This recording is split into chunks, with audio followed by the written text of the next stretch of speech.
Veníamos bien, otro programa de política, con la conducción de Rubén Bárcena y la producción de Natalia Ferrante. Producción general, sección 8 política, Infoplatense y Papercraft. Continuamos en Veníamos Bien, otro programa de política. Siempre me enganchan hablando.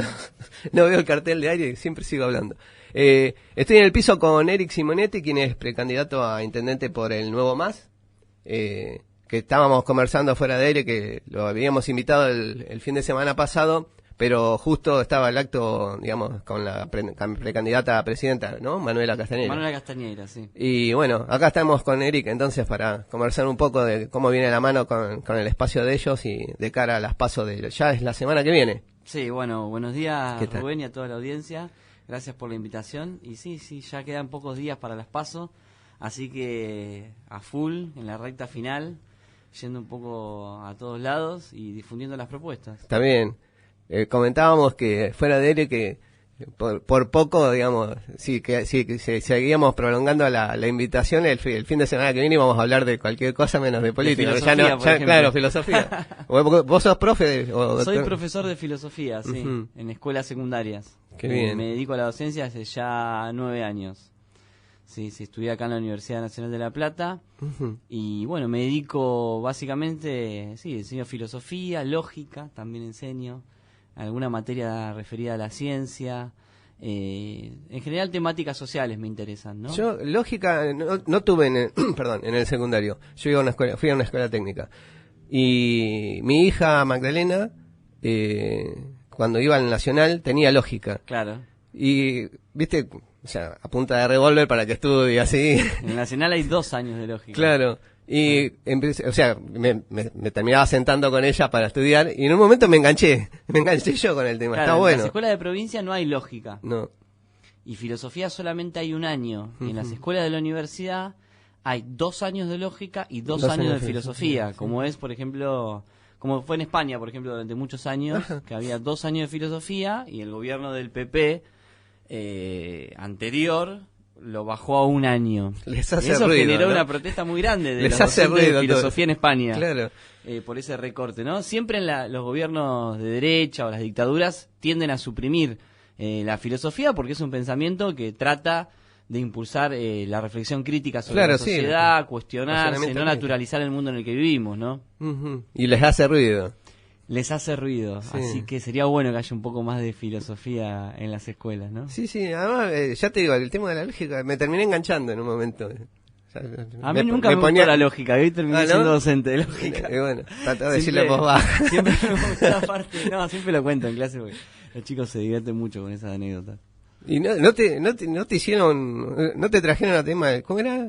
Merlí era, que es un profesor. Sí, Merlí claro, fue esta serie. Encima es el mismo ámbito secundario. Claro, muy linda, de una serie catalana que transcurre en Barcelona, donde es un docente de filosofía en un curso del último año, igual que acá, ¿no? Claro. Y fue impresionante cuando se dio la serie, que fue durante un verano, cuando empezaron las clases.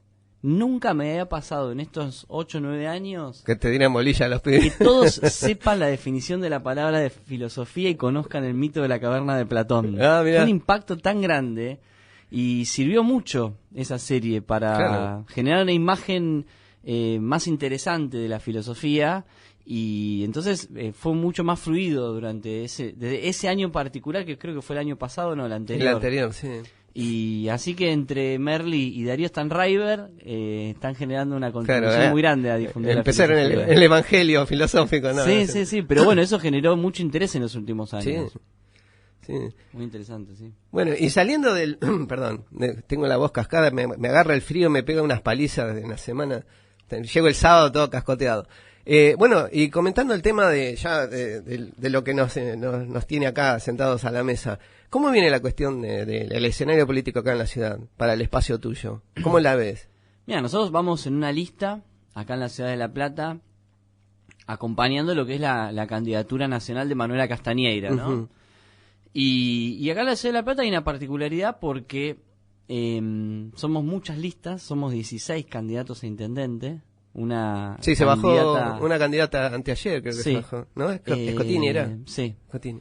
Y bueno, hay una discusión muy grande porque en algún sentido los destinos de la Ciudad de La Plata están atados a los destinos nacionales del país, ¿no? Vos fíjate que acá hay una desocupación muy grande en la ciudad, y básicamente porque estamos en una crisis económica ya hace un par de años en particular, que pega muy duro. En el 2001, por ejemplo, La Plata fue una de las ciudades con más desocupaciones a nivel nacional, y ahora está pasando lo mismo básicamente porque la estructura de la Ciudad de La Plata no se ha modificado. Claro, sí. Entonces cada vez que tenemos una crisis nos pega más que a otros lugares. Entonces hay una discusión sobre cuál es el rumbo del país. Y cuando vemos el tema del rumbo del país, vemos que se trata de instalar una suerte de polarización, pero que hay más de un 30 o un 40% de la población que no está pensando hoy en apoyar ni al peronismo ni al macrismo, y que ve en nosotros, en el Nuevo Más, en la izquierda, una opción distinta que plantean escenarios distintos, ¿no? Sí, claro. Vos fíjate que en las últimas semanas Cristina y Macri se pelearon a ver quién era más capitalista de los dos, ¿no? Es decir, quién va mejor a representar los intereses de la sociedad capitalista.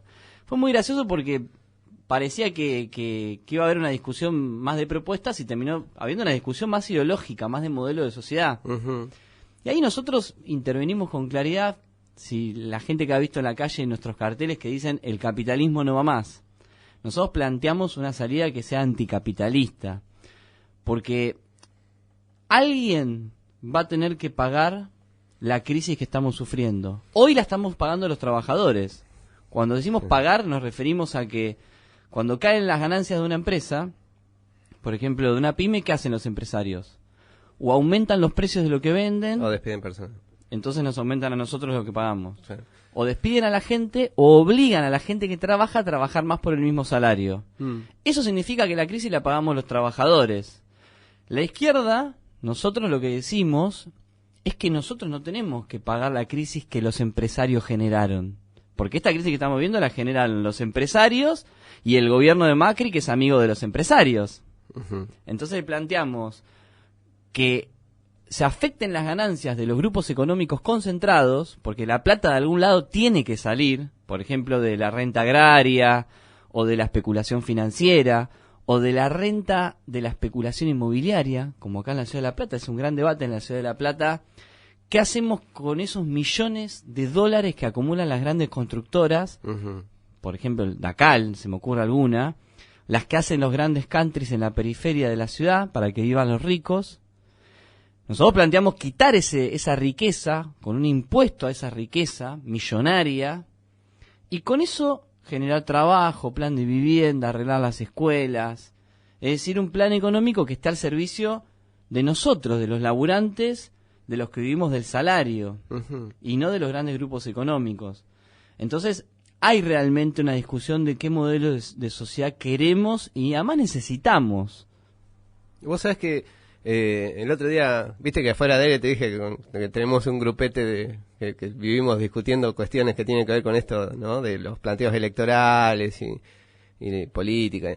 Y tengo un compañero que es sociólogo y que un día le estaba mostrando, no voy a dar datos porque ya por ley no se puede. Todos queremos saber. Sí, fuera de aire. Y no, pero estábamos, digo, bueno, yo tenía que, digamos, asesorar a alguien y estaba buscando y tenía 4 o 5 temas identificados y digo, me parece que por acá viene la cuestión crítica. Y me vino a la cabeza por lo que decías vos, digamos, las empresas inmobiliarias y de construcción. Porque el flaco me dice, vos sabés que el que plantea el tema de la discusión del hábitat de la tierra acá en Nacional de La Plata va por ahí, ¿entendés? Porque hay un déficit habitacional, está concentrado, lo mismo que me dijiste vos, está concentrado en un sector, qué sé yo. Claro. Y cuando vos empezabas a comentarnos esto, yo automáticamente me acordé de Horacio, el compañero digo, mira, era por ahí. Porque la planificación de la Ciudad de La Plata se descontroló durante la década del 90 y después cuando se hizo la reforma del Código de Ordenamiento Urbano, que para el que no sabe es la ley que regula... Sí, cómo se regula la construcción y el espacio público. Dónde se puede construir un edificio, dónde no, hasta qué piso, qué zonas se pueden hacer casas, qué zona es para campo. La ley que de alguna manera define dónde puede construirse o no. En el 2010, en diciembre, cuando ya todo el mundo estaba medio en vacaciones y pensando en las fiestas, siempre pasa, sí. Hicieron esta ley, es lo que se llama código, y la hicieron los grupos inmobiliarios de la ciudad para permitir que los edificios puedan construirse con más pisos y por lo tanto que la tierra donde se construye genere más rentabilidad. Claro. Entonces, ¿eso qué hizo? Que se concentre la construcción de edificios en el centro, que es lo que todos vemos en la Ciudad de La Plata, y que no se construya en la periferia.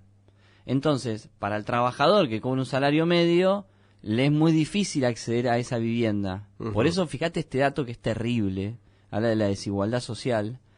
El 20% de las viviendas de la Ciudad de La Plata están desocupadas. ¿Escucharon ese dato? Desocupadas. O sea, no están ni alquiladas, ni habitadas, nada. Y hay 100.000 personas en la ciudad, o sea, el 10% de la población, que vive en asentamientos en casillas, en casas precarias en la periferia.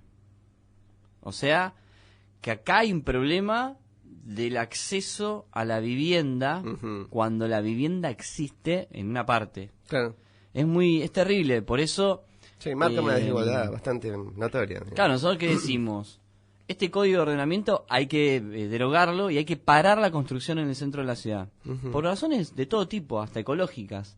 Porque si vos seguís construyendo al ritmo que se construye, ya lo pasamos con la inundación. Porque vos transformás la ciudad en una pileta de cemento, que esto lo han dicho los ingenieros de la universidad. Sí, Entonces, vos no tenés la infraestructura, por ejemplo, de cloaca para soportar en una inundación. Sí, el desagüe, claro. Sí. Pero también genera problema en el tránsito, porque hay una hiperconcentración de tránsito en el centro por la densidad de población.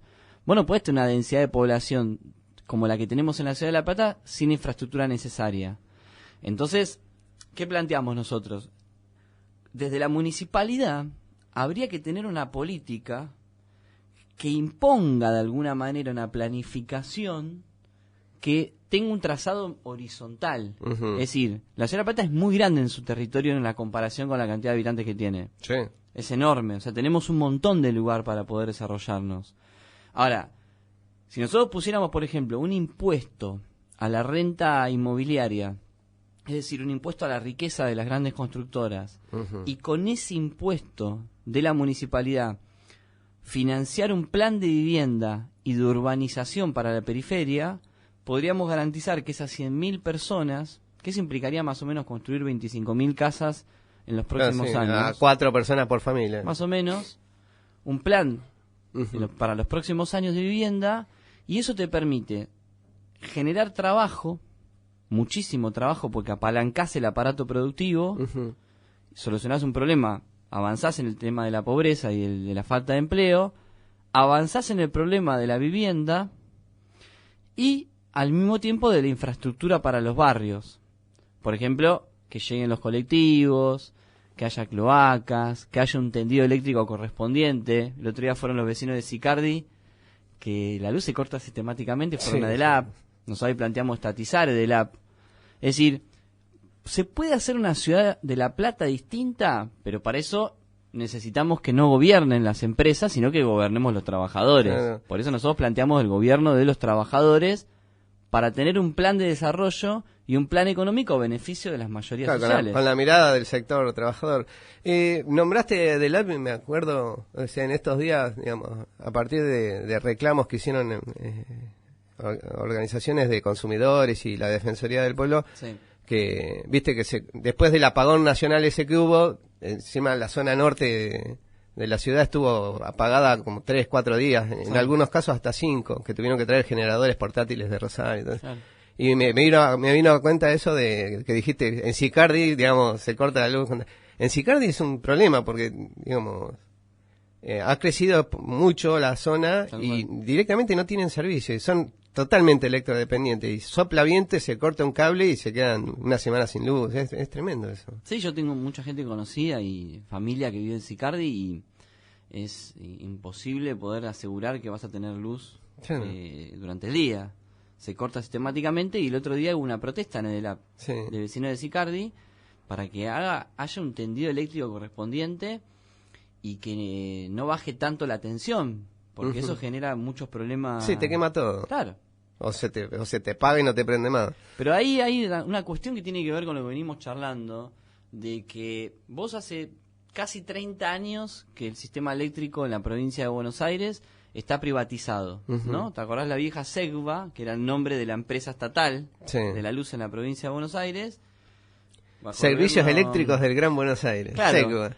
El gobierno de Alfonsín y Menem las saquearon SEGBA, porque los recursos los utilizaban para pagar otras cosas, por ejemplo la deuda externa. Entonces eso generó una desinversión que terminó en un desastre en SEGBA. De esa manera justificaron la privatización diciéndonos que en manos privadas iba a mejorar el servicio, con toda la cantinera igual que mentirosa. La telefonía con Entel. Claro, pero nos vendieron el mito de que lo privado era mejor que lo público, que era un poco la cantinela de la década del 90, ¿no? Con el triunfalismo del neoliberalismo.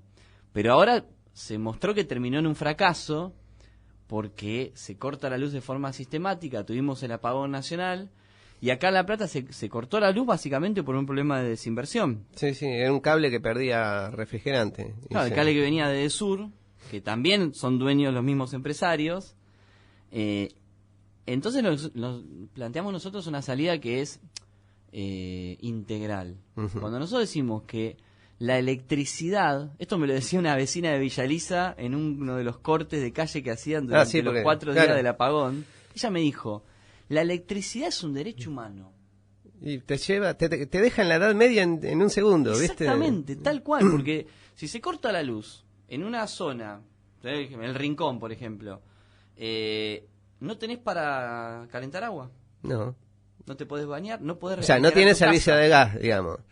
Y no tenés servicio de gas, y tampoco, digamos, hay, ¿cómo es? El tendido de agua corriente. Claro. Con lo cual necesitas una bomba que es eléctrica. O sea, se te corta la luz y volvés a la Edad Media, pero sin escala. Por eso, para nosotros, un servicio público, como es el agua o el transporte o la electricidad, en este caso del app, tienen que estar en manos del Estado, pero no como era antes SEGBA, que lo manejaba el gobierno y saqueaba los recursos, sino que planteamos que sea propiedad estatal, pero con una gestión de trabajadores, de profesionales técnicos de la Universidad de La Plata y de asociaciones de usuarios de cada barrio. ¿Eso qué permite? Que lo monitoreen los que están ahí, claro. Claro, que nosotros mismos, que somos los que lo usamos, los que pagamos las tarifas, podamos decir dónde invertir. Por ejemplo, ¿quién mejor que los vecinos de Sicardi? ¿Saben qué necesitan? Para que me digan dónde hay que invertir.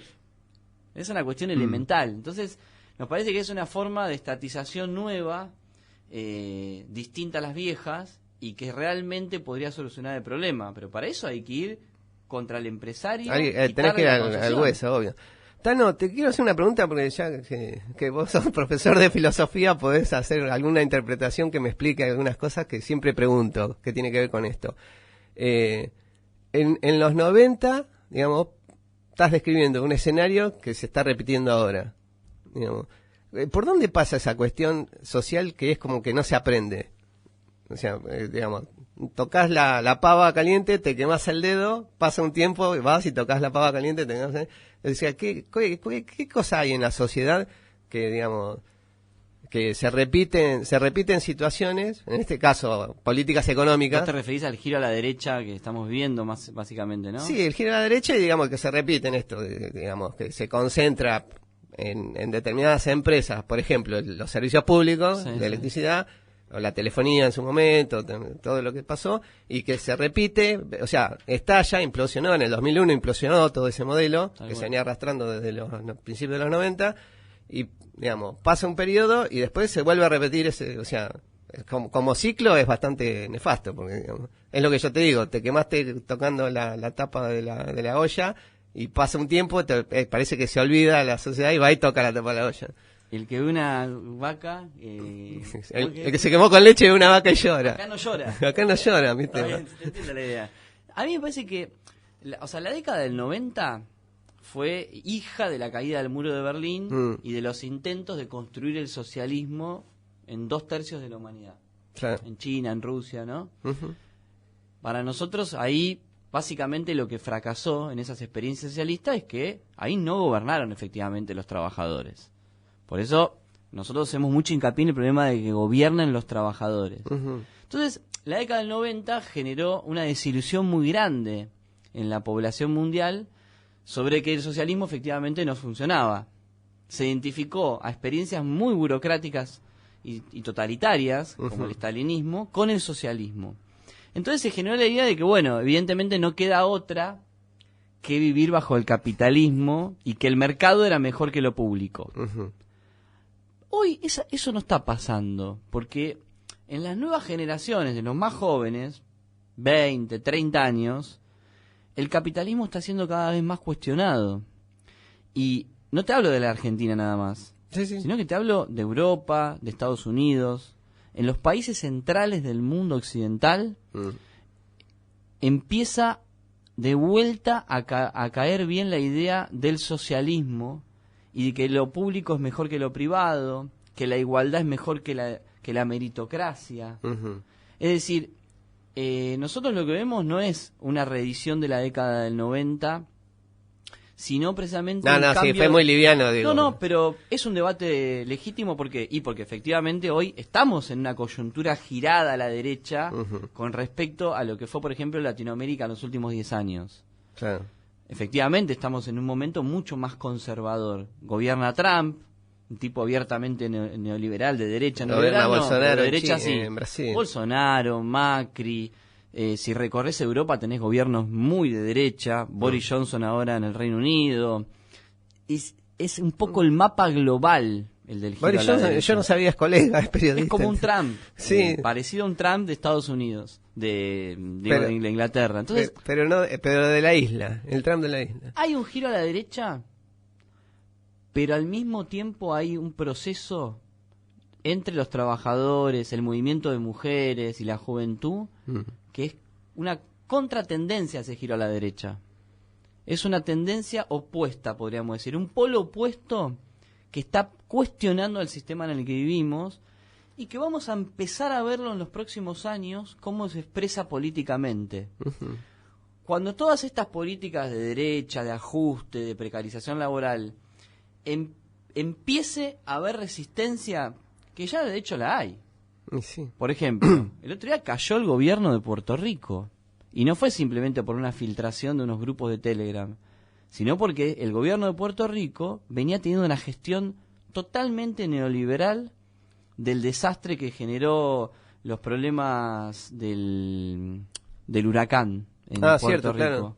Es decir, no se recuperaban de eso. Bueno, fue el fracaso de un gobierno de ajuste neoliberal que generó una resistencia popular muy grande que terminó volteándolo. Uh-huh. Porque por abajo no hay resignación. Puerto Rico, que es un estado asociado de... Es una colonia norteamericana. Claro. A lo que yo voy es que en las nuevas generaciones, a diferencia de las viejas generaciones, no hay una resignación histórica. Claro. Sino que se empieza a cultivar una especie de, podríamos llamar, de promesa de futuro. Es decir, de la idea de que la sociedad no debería ser como es y que hay que cambiarla profundamente. Eso se está procesando por abajo, pero todavía cuesta que tenga una traducción política, por ejemplo, electoral. Sí, más efectiva. Que es lo que nosotros queremos construir. Cuando nosotros planteamos en la campaña electoral que necesitamos una salida anticapitalista, le estamos hablando a esa nueva generación y la llamamos a que se incorporen a la militancia política, en los lugares de trabajo, ¿no? En los sindicatos, en el movimiento de mujeres, en los centros de estudiantes, en los barrios. Porque si la juventud toma en sus manos su propia vida, vamos a poder hacer que, no hoy en lo inmediato, pero sí en los próximos tiempos, construir una fuerza política. Por ejemplo, ¿qué hace falta en Argentina? Un partido de trabajadores. Es una fuerza política del 99% de la población que no queremos vivir más bajo la sociedad capitalista, que no queremos vivir más bajo las imposiciones del patriarcado, es decir, bajo todo un sistema de opresión y de desigualdad que evita que podamos realizar nuestros derechos. Uh-huh. Y digamos, todo eso, me quedé con lo de la construcción de futuro, porque es una fuerza que no se detiene tan fácil eso. Ya trayéndolo acá en La Plata, que digamos es el terreno donde vas a tener que trabajar vos de acá a octubre, ¿cuáles son las expectativas que tienen? Porque me decís que, digamos, les están hablando a un público determinado y que justamente es el 38% del padrón. hablando de números que sí se pueden decir hoy, ¿cuáles son tus expectativas? O sea, ¿qué pensás qué expectativa tenés para el nuevo MAS en ese terreno? Mira, nosotros estamos jugando con todo a lograr pasar las PASO. Recordemos que en las PASO era del 11 de agosto. Necesitabas 6.000 votos, ¿no? En la ciudad de La Plata 6.000 votos, pero a nivel nacional sí, no sé, 400.000 más o menos. Entonces, estamos muy entusiasmados porque la recepción que hay en la calle es muy grande hacia nuestras propuestas. Hay mucha simpatía con lo que es Manuela Castañeira, ¿no? Con la fuerza que ella tiene, con la garra que le pone cada vez que están las luchas de las mujeres, de los trabajadores. Y entonces estamos muy muy sólidos, podríamos decir, en la campaña electoral. Hay encuestas que empezaron a mostrarnos pasando las PASO. No las digas. No digas números. Se pueden decir hoy sábado todavía, es el último día. No, desde las 8 no. Ah, desde las 8 no. No, si me estoy mordiendo la lengua desde que empecé el programa a las 10. Entran a ti y están en todos lados. Entonces, claro, estamos llamando a toda la ciudadanía, a todos los que nos vienen apoyando, a que nos den una mano en la fiscalización. Ahora viene el proceso de fiscalización, de cuidar los votos, muy importantes. Nosotros, por ejemplo, en la calle, cuando estamos debatiendo, a veces nos atacan los sectores fachos, los sectores antiderechos, porque estamos muy asociados, ¿no?, a la lucha del movimiento de mujeres por el derecho al aborto. Y entonces, esos sectores, probablemente alguno nos quiera robar la boleta en el cuarto oscuro. Claro, sí, ahí el tema de los fiscales va a ser bastante importante. Tema muy importante también, ¿no? Porque además nosotros no confiamos en este sistema electoral que plantea el macrismo, porque nos genera muchas dudas. Entonces, la mejor manera de fiscalizar la elección es que haya miles de personas, de ciudadanos, claro, que estén ahí. Así que bueno, nosotros ahora a las 3 de la tarde y a las 5 vamos a hacer reuniones de fiscales. ¿En dónde? Decinos en dónde, así. Sí, en nuestro local central, que es en calle 4, 42 y 43. Bien. Bueno, ahí lo van a ver, el local es muy, muy vistoso. Así que toda la gente que nos quiera dar una mano, que se acerque hoy al local, que es de mucha utilidad contar con fiscales. Se necesitan miles de fiscales en todo el país. Y es una fiscalización que hacemos a pulmón. Nosotros no le pagamos a la gente para que fiscalice como lo hacen los grandes partidos tradicionales, que tienen millones de dólares, millones de pesos. Acá se han hecho campañas en la Ciudad de La Plata millonarias, porque básicamente los principales candidatos los financian los empresarios. Entonces pueden hacer campañas de 20 millones de pesos, 30 millones de pesos. Nosotros nos financian los trabajadores, nos fiscalizan los jóvenes, las mujeres que luchan, los trabajadores que todos los días están en la calle peleando por sus derechos. Así que todos los que me estén escuchando en este momento y quieran acercarse, reitero la invitación para fiscalizar. Bueno, muchas gracias, Eric, por la visita. No, gracias a vos por la invitación, así que seguiremos hablando. Dale, gracias. ¡Se te apaga la parrilla, hermano! Veníamos bien. Otro programa de política.